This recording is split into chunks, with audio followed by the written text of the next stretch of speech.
तव कथमृतं तप्तजीवनं कविभिरीतं कल्मषापहं श्रवणमङ्गलं श्रीमदाततं ভুবি গিনন্তি যে ভুরিদা জানা। জয় ঠাকুর।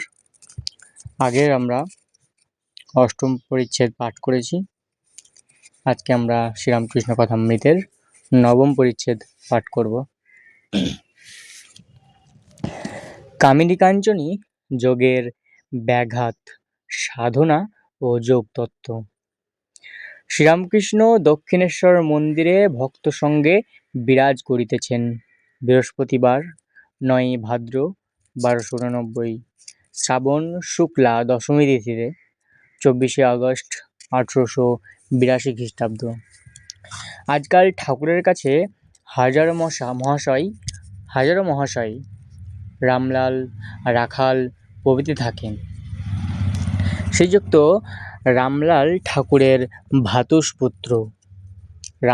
রামলাল ছিল শ্রীরামকৃষ্ণদেবের ভ্রাতুষ্পুত্র। কালীবাড়িতে পূজা করেন। মাস্টার আসিয়া দেখিলেন উত্তর পূর্বের লম্বা বারান্দায় ঠাকুর হাজরার নিকট দাঁড়াইয়া কথা কহিতেছেন। তিনি আসিয়া ভূমিষ্ঠ হইয়া ঠাকুরের শ্রীপাদ পদ্ম বন্দনা করিলেন। ঠাকুর সহস্রবদন মাস্টারকে বলিতেছেন, আর দুই একবার ঈশ্বর বিদ্যাসাগরকে দেখবার প্রয়োজন। চলচ্চিত্র একবার মোটামুটি এঁকে নিয়ে তারপর বসে বসে রং ভলায়। প্রতিমা প্রথমে ১ মেটে, তারপর ২ মেটে, তারপর খড়ি, তারপর রং পরে পরে করতে হয়। ঈশ্বর বিদ্যাসাগরের সব প্রস্তুত, কেবল চাপা রয়েছে। কতগুলি সৎ কাজ রয়েছে, কিন্তু অন্তরে কি আছে তা জানে না। অন্তরে সোনা চাপা রয়েছে। অন্তরে ঈশ্বর আছেন জানতে পারলে সব কাজ ছেড়ে ব্যাকুল হয়ে তাকে ডাকতে ইচ্ছা হয়। ঠাকুর মাস্টার মশায়ের সঙ্গে দাঁড়াইয়া কথা কহিতেছেন, আবার কখনো কখনো বারান্দায় বেড়াইতেছেন। সাধনা। কামিনী কাঞ্চনের ঝড় তুফান কাটাইবার জন্য। তাহলে কামিনী কাঞ্চনের ঝড় তুফান কাটাইবার জন্য আমাদের কি করতে হবে? সাধনা। শ্রীরামকৃষ্ণ অন্তরে কি আছে জানবার জন্য একটু সাধনা চায়। অন্তরে অর্থাৎ হৃদয়ে মনে কি আছে তাই জানবার জন্য সাধনা চাই। মাস্টার, সাধনা কি বরাবর করতে হয়?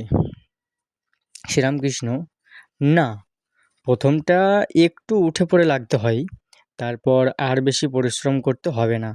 যতক্ষণ ঢেউ, ঝড়, তুফান আর বাঁকের কাজ দিয়ে যেতে হয়, ততক্ষণ মাঝের দাঁড়িয়ে হাল ধরতে হয়। সেইটুকু পার হয়ে গেলে আর না। যদি বাঁক পার হলো আর অনুকূল হাওয়া বইল, তখন মাঝি আবার আরাম করে বসে, হালে হাতটা ঠেকিয়ে রাখে, তারপর পাল টাঙাবার বন্দোবস্ত করে তামাক সাজাতে বসে। কামিনী কাঞ্চনের ঝড় তুফানগুলো কাটিয়ে গেলে তখন শান্তি। ঠাকুর শ্রীরামকৃষ্ণ ও যোগতত্ত্ব, যোগভ্রষ্ট, যোগাবস্থা নিবাত নিষ্কপমিব প্রদীপম যোগের ব্যাঘাত। কারু কারু যোগীর লক্ষণ দেখা যায়, কিন্তু তাদেরও সাবধান হওয়া উচিত। কামিনী কাঞ্চনই যোগের ব্যাঘাত। যোগভ্রষ্ট হয়ে সংসারে এসে পড়ে। হয়তো ভোগের বাসনা কিছু ছিল, সেইগুলো হয়ে গেলে আবার ঈশ্বরের দিকে যাবে। আবার সেই যোগের অবস্থা সটকা কল জানো। মাস্টার, আগে না, দেখি নাই। রামকৃষ্ণ, ও দেশে আছে, বাঁশ নুইয়ে রাখে, তাতে বড়শি লাগানো দড়ি বাঁধা থাকে। বড়শিতে টোপ দেওয়া হয়, মাছ যেই টোপ খায় অমনি সরাত করে বাঁশটি উঠে পড়ে। যেমন উপরে উঁচু দিকে বাঁশের মুখ ছিল, সেইরূপই হয়ে যায়। নিক্তি। একদিকে ভার পড়লে নিচের কাঁটাও উপরের কাঁটার সঙ্গে এক হয় না। নিচের কাঁটাটি মন, উপরের কাঁটাটি ঈশ্বর। নিচের কাঁটাটি উপরের কাঁটার সহিত এক হওয়ার নাম যোগ। মন স্থির না হলে যোগ হয় না। সংসার হাওয়া মনোরূপ দ্বীপকে সর্বদা চঞ্চল করছে।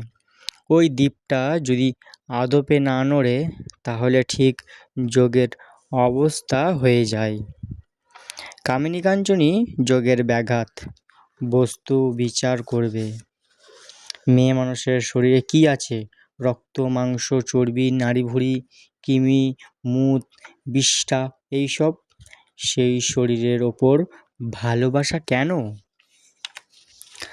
আমি রাজসিক ভাবের আরোপ করতাম ত্যাগ করবার জন্য। সাধ হয়েছিল সাচ্চা জরির পোশাক পরব, আংটি আঙুলে দেব, নল দিয়ে গুড়গুড়িতে তামাক খাবো। সাচ্চা জরির পোশাকে পড়লাম। এরা মথুরবাবু জানিয়ে দিল।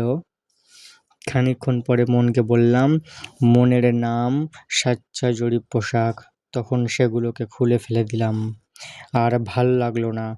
বললাম, মন, এরই নাম শাল, এরই নাম আংটি, এরই নাম নল দিয়ে গুড়গুড়িয়ে তামাক খাওয়া। সেই যে সব ফেলে দিলাম, আর মনে উঠে নাই। সন্ধ্যা আগত প্রায়। ঘরের দক্ষিণ পূর্বের বারান্দায় ঘরের দ্বারের কাছে ঠাকুর মনির সহিত নির্ভীতে কথা কহিতেছিলেন। শ্রীরামকৃষ্ণ মনির প্রতি। যোগীর মন সর্বদাই ঈশ্বরেতে থাকে, সর্বদাই আত্মস্থ। চক্ষু ফেলে দেখলেই বোঝা যায়। যেমন পাখি ডিমে তা দিচ্ছে, সব মনটা সেই ডিমের দিকে, ওপরে নামমাত্র চেয়ে রয়েছে। আচ্ছা, আমায় সেই ছবি দেখাতে পারো? মণি, যে আজ্ঞে, আমি চেষ্টা করব, যদি কোথাও পাই। ওম নিরঞ্জনং নিত্যমনন্তরূপং ভক্তানুকম্পাধীতবিগ্রহং বৈ ঈশাবতারং পরমেশমিড্ডং তং রামকৃষ্ণং শিরসা নমাম। জয় ঠাকুর।